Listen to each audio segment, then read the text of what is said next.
जय श्री हरि।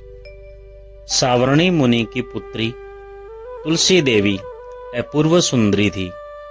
उनकी इच्छा थी कि उनका विवाह श्रीमन नारायण जी के साथ हो। इसके लिए उन्होंने नारायण पर्वत की घाटी में बद्री वन में जाकर के घोर तपस्या भी की थी। दीर्घ काल तक तपस्या के उपरांत ब्रह्मा जी ने प्रसन्न होकर के दर्शन दिया और वर मांगने को कहा।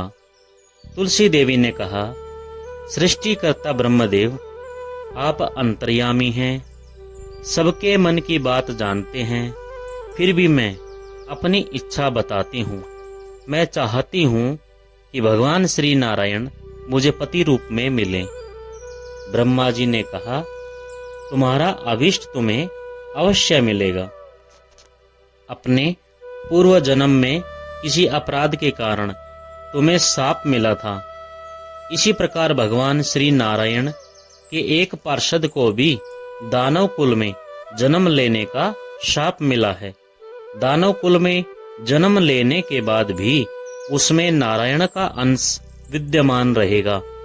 इसलिए इस जन्म में पूर्व जन्म के पाप के शमन के लिए संपूर्ण नारायण तो नहीं, नारायण के अंश से युक्त दानव कुल जन्म में उस शापग्रस्त पार्षद से तुम्हारा विवाह होगा।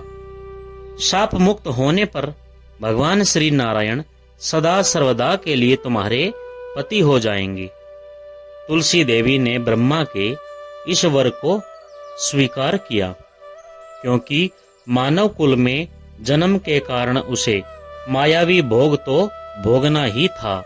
तुलसी बद्री वन में ही रहने लगी। नारायण का वह पार्षद दानव कुल में शंखचूड़ के नाम से पैदा हुआ था। कुछ दिनों के बाद वह भ्रमण करता हुआ बद्री वन में आया। यहाँ तुलसी को देखते ही वह उस पर मंत्रमुग्ध हो गया।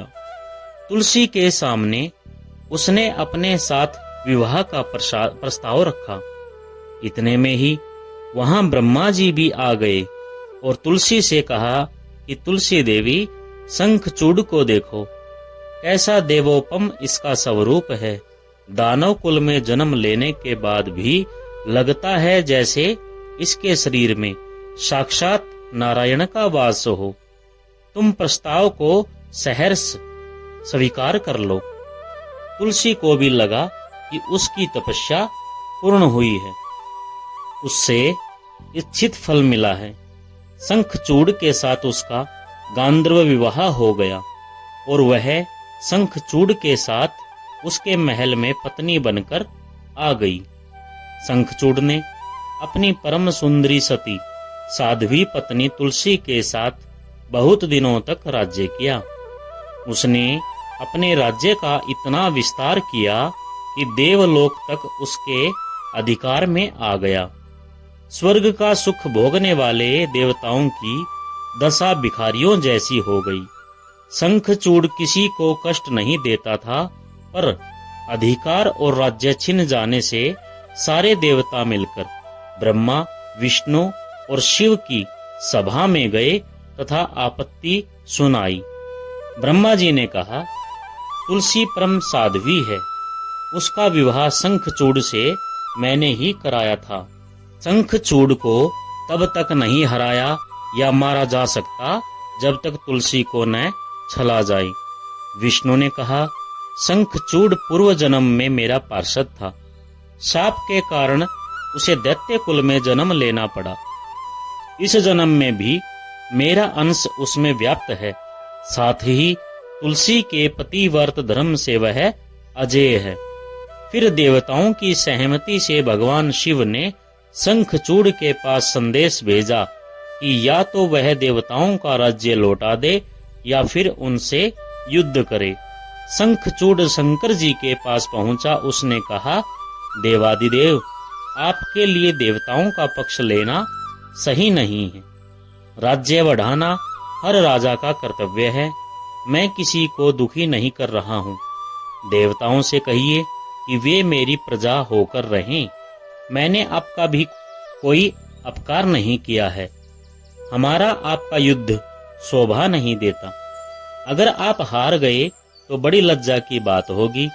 मैं हार गया तो आपकी कृति बहुत अधिक नहीं बढ़ेगी। भगवान शंकर हंसे। वे तो सब रहस्य समझते थे। तुलसी और शंखचूड़ के पूर्व जन्म के शाप की अवधि लगभग पूरी हो चुकी थी। बोले, इसमें कृति और लज्जा की बात नहीं है। तुम देवों का राज्य लौटाकर उन्हें उनके पद पर प्रतिष्ठित होने दो। युद्ध से बचने का यही उपाय है। शंखचूड़ ने कहा, मैंने युद्ध के बल से देवलोक जीता है। कोई उसे युद्ध के द्वारा ही वापस ले सकता है। यह मेरा अंतिम उत्तर है। मैं जा रहा हूँ। ऐसा कहकर शंखचूड़ चला गया। उसने अपनी पत्नी तुलसी को सारी बात बताई और कहा, कर्म भोग सब काल सूत्र में बंधा है। जीवन में हर्ष शोक भय सुख दुख मंगल अमंगल काल के अधीन हैं। हम तो केवल निमित्त हैं। संभव है भगवान शिव देवों का पक्ष लेकर मुझसे युद्ध करें। तुम चिंता मत करना, तुम्हारा सती तेज मेरी रक्षा करेगा। दूसरे दिन भगवान शंकर के नेतृत्व में देवताओं ने युद्ध छेड़ दिया। शंखचूड़ ने भीषण बाणों की वर्षा करके उनका वेग को रोका। उसके प्रहार से देवता डगमगाने लगे। उसने दानवी शक्ति का प्रयोग करके मायावी युद्ध आरंभ कर दिया। युद्ध स्थल पर वह किसी को दिखाई नहीं देता था। उसके अस्त्र शस्त्र प्रहार कर देवों को घायल कर रहे थे। देवगण अपने अस्त्र चलाएं तो किसी पर चलाएं, क्योंकि कोई शत्रु सामने था ही नहीं। कई दिनों तक इस तरह भयंकर युद्ध चला। शंखचूड़ पराजित नहीं हुआ।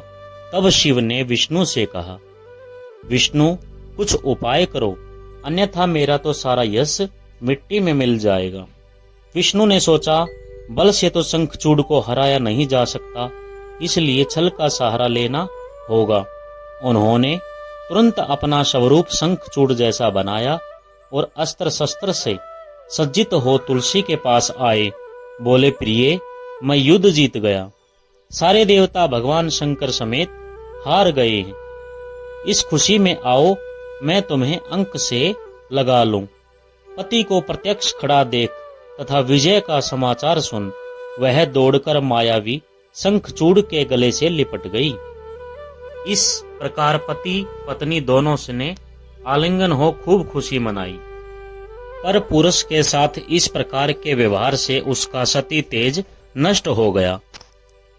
उसका सती तेज जो शंखचूड़ की कवच के रूप में रक्षा कर रहा था, वह कवच नष्ट हो गया। शंखचूड़ शक्तिहीन हो गया। यह जानते ही भगवान शंकर ने अपने त्रिशूल से प्रहार किया। त्रिशूल के लगते ही शंखचूड़ जलकर भस्म हो गया। शंखचूड़ के मरने को जानकर विष्णु अपने असली स्वरूप में आ गए। सामने अपने पति शंखचूड़ के स्थान पर भगवान विष्णु को खड़ा देख तुलसी बहुत विस्मित हुई। उसको पता लग गया कि स्वयं नारायण ने उसके साथ छल किया है। क्रोध में आकर के उसने शाप दिया, एक सती स्त्री का अस्तित्व भंग करने के अपराध में तुम हृदयहीन पत्थर हो जाओ। विष्णु ने तुलसी के शाप को शिरोधार्य कर कहा, देवी, तुम्हारे तथा शंखचूड़ के कल्याण के लिए मुझे ऐसा करना पड़ा। तुम दोनों को शाप मुक्त करना था। तुम भी अब शरीर त्याग कर तुलसी बिरवा के रूप में जन्म लोगी और मेरी पूजा तुलसी दल से होगी। मैं शालिग्राम पत्थर बनूंगा। मेरे शीश पर तुम आदर से विराजमान होंगी। तुम्हारे पति की हड्डियों के चूर्ण से शंख की उत्पत्ति होगी। उस शंख ध्वनि से देवताओं तथा मेरी पूजा आराधना होगी। जहाँ शंख ध्वनि होगी वहाँ मंगलमय मैं विराजमान रहूंगा। तुमने पूर्व जन्म में बद्रीवन में मुझे पाने के लिए बड़ी तपस्या की थी। अब अगले जन्म में मैं नारायण प्रस्तर के रूप में बद्रीनाथ वन में स्थापित हो जाऊंगा और मेरी पूजा अर्चना फल फूल से न होकर तुलसी से होगी।